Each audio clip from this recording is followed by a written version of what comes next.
ഇത് പാപ്പരായ സംസ്ഥാനമാണ്. 2001 ഞാൻ മുഖ്യമന്ത്രിയായിരുന്ന അവസരത്തേക്കാൾ 10 ഇരട്ടി, അതിനേക്കാൾ 10 ഇരട്ടിയിൽ കൂടുതൽ സാമ്പത്തികമായി തരിപ്പണമായ ഒരു സംസ്ഥാനമാണ്. ആർക്കും അറിയില്ല കേരളത്തിൽ ഇന്നത്തെ സാമ്പത്തിക സ്ഥിതി. അത്ര തരിപ്പണമായി സംസ്ഥാനത്തെ ഒന്ന് കരകയറ്റാൻ സതീശന് സാവകാശം നൽകണം, സതീശനെ സഹായിക്കണം എന്നാണ് എൻ്റെ അഭ്യർത്ഥന.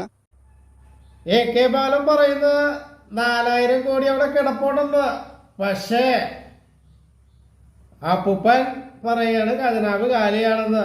നമ്മുടെ സതീശൻ ചേട്ടൻ കയറിയതല്ലേ ഉള്ളു, പേടിപ്പിക്കല്ലേ. പുള്ളി അത് ഭരിച്ചോട്ടെ, പേടിപ്പിക്കാതെ പാപ്പ ഒന്ന് പോയിക്കോ പാപ്പ, പേടിപ്പിക്ക.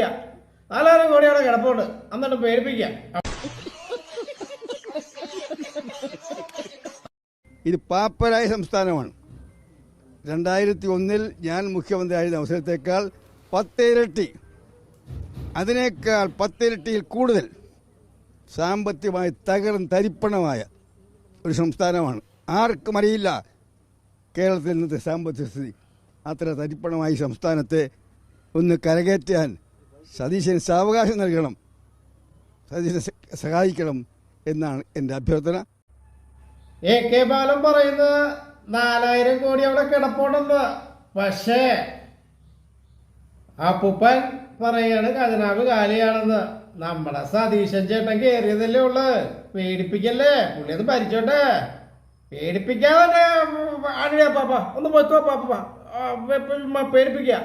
4000 കോടി അവിടെ കിടപ്പുണ്ട്, എന്നിട്ട് പേടിപ്പിക്ക.